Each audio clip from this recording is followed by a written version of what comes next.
Bon les amis, aujourd'hui on va parler de Karim Zerebi sur cette première vidéo qui nous explique qu'il est indifférent à la mort de Jean-Marie Le Pen, en expliquant que les Français ont le droit de péter leur bouteille de champagne et que les gens ont le droit aussi de pas être d'accord avec ça. Les amis, avant de commencer cette petite réaction, je vous demande à tous de liker la vidéo, de partager la vidéo, bien sûr, et de t'abonner si t'es pas abonné. C'est totalement gratuit. Merci à tous. Ni choqué et je suis ni en phase avec les images que je vois. Il ne me viendrait pas à l'idée de faire la fête donc, suite à la mort, j'allais dire même de mon pire ennemi. Il ne me viendrait pas à l'idée.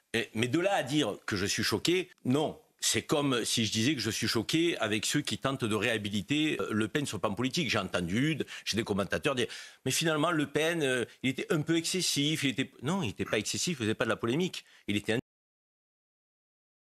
condamné. Il était condamné pour ça.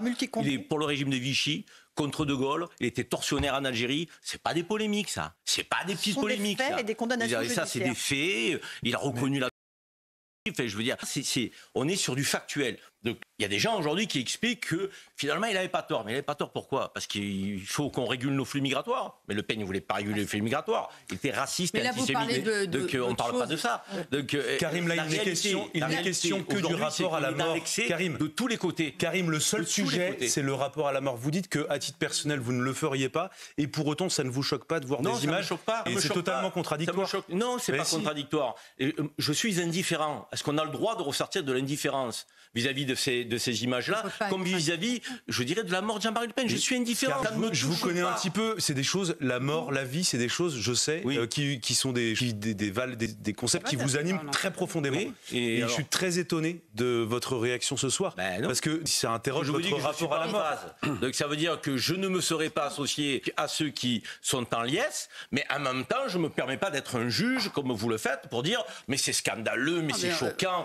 On est en liberté, un pays de liberté. Ils ont le droit de faire péter leur bouteille de champagne et on a le droit de pas être d'accord avec eux. Mais vous voyez bien que la question, c'est mon cas. Et ce qui est fou, les amis, c'est qu'il y a 10 ans, si Jean-Marie Le Pen aurait rendu les armes, les médias français auraient été les premiers à sabrer le champagne. Ça, faut le savoir. Pourquoi? Parce qu'on a tous été doctrinés à ça, à haïr l'extrême droite en France. Et quand je dis extrême droite, vous pensez bien que Jean-Marie Le Pen est le point central. Et sur cette deuxième vidéo, les amis, on va parler de Manuel Bompard, qui nous explique que sur CNews, le chef de Frontières Médias compte les noms d'origine africaine et maghrébine sur la liste soutenue par la France Insoumise pour les municipales de Villeneuve-Saint-Georges. Petit Rasselard, le peuple te renverra dans les poubelles de l'histoire. Les amis, on regarde la vidéo et on fait une petite réaction. Mettre en place la diversité. Et donc, sur les 38 candidats qui sont présentés, il y a 26 personnes qui portent un nom et un prénom d'origine étrangère, africaine et arabo-musulmane.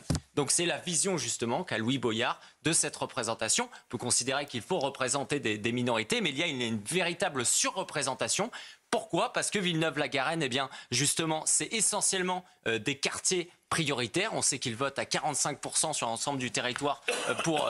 Et c'est quoi le problème, en fait, que les jeunes de quartier ou les Maghrébins en général votent la France Insoumise? C'est quoi qui dérange? S'ils veulent voter la France Insoumise, ils ont qu'à voter la France Insoumise. S'ils veulent voter l'extrême droite, ils voteront l'extrême droite. S'ils veulent voter Emmanuel Macron, ils voteront Emmanuel Macron. C'est pas à vous de choisir. C'est pas aux médias de choisir. Et encore moins aux médias d'extrême droite. Parce qu'on sait très bien que Frontières Médias est un média financé totalement par l'extrême droite. Sur cette troisième vidéo, les amis, on va parler encore de Manuel Bompard qui nous explique à peine la liste a été annoncé qu'un déferlement de Rasselard s'est abattu dessus. Nous ne céderons rien à la haine. Je suis fier d'ici ce soir et de soutenir cette liste. Ce sont des travailleurs et des militants qui font tenir le pays debout.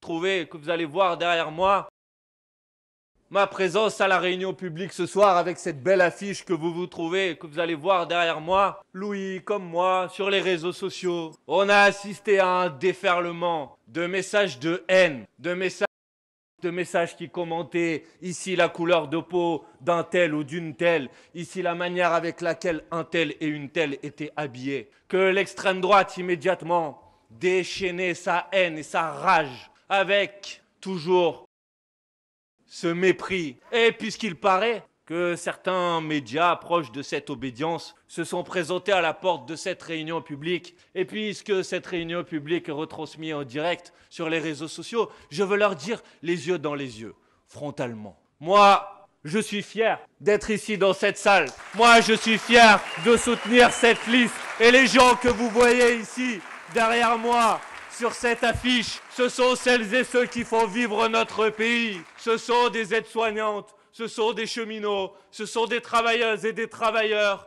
ce sont des mères de famille, des pères de famille, ce sont des militants associatifs, ce sont des gens qui sont engagés pour les autres. Eh bien, plutôt que de les insulter, plutôt que de les dénigrer, vous devriez les remercier d'être là. Vous devriez les remercier de faire vivre la France.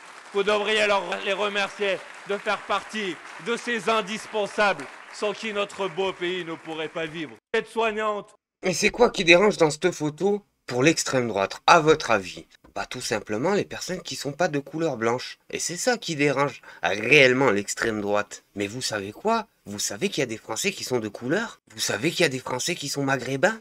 Vous savez qu'il y a des Français d'origine? Mais même ça, on n'aurait plus le droit en France. C'est ça qui est hallucinant, les amis. Ce qui les dérange, c'est qu'on a des personnes issues de l'immigration qui commencent à avoir des travails de prestige. Et ça dérange beaucoup. C'est pour ça qu'on voit Emmanuel Macron s'allier avec l'extrême droite. C'est parce que tous les deux considèrent qu'une personne issue de l'immigration n'a pas sa place dans la politique française. Et sur cette deuxième vidéo, les amis, on a Alma Dufour, députée de la France Insoumise, qui nous explique « Ça nous intéresse pas de négocier le deux poids des chaînes avec vous ». Alma Dufour, sèchement des porte-paroles macronistes. Nous vivons une grave crise du pouvoir d'achat. Plus de 150 000 salariés voient leurs emplois menacés. Les faillites ont atteint un record. Mais bien sûr, les amis, et ça, je vous l'explique depuis le début. En privatisant tout, voilà ce qui se passe. On a des usines qui ferment, on a des hôpitaux qui ferment, on a un manque de tout. Manque de médecins, manque de travailleurs. On peut plus remplir notre essence, c'est devenu beaucoup trop cher. Et les seuls à prendre la défense du petit peuple français, c'est toujours les mêmes. La France Insoumise.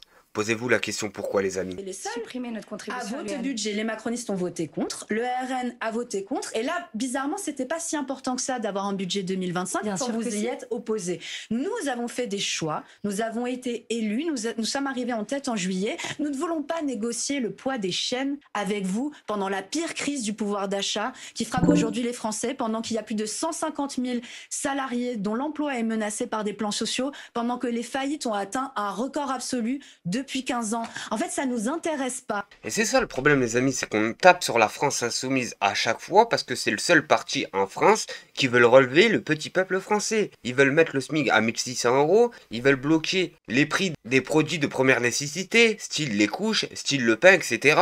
Ça, c'est indispensable pour les Français. Ils veulent stopper l'augmentation de l'essence parce que vous pensez bien qu'un litre à 2 €, c'est inacceptable. Et on retrouve toujours des personnes qui crachent sur la France Insoumise. Moi, je considère que si la France Insoumise ne passe pas les prochains quinquennats en France, la France ne se relèvera jamais de la crise qui se passe actuellement dans notre pays. Sur ce, les amis, à la prochaine vidéo.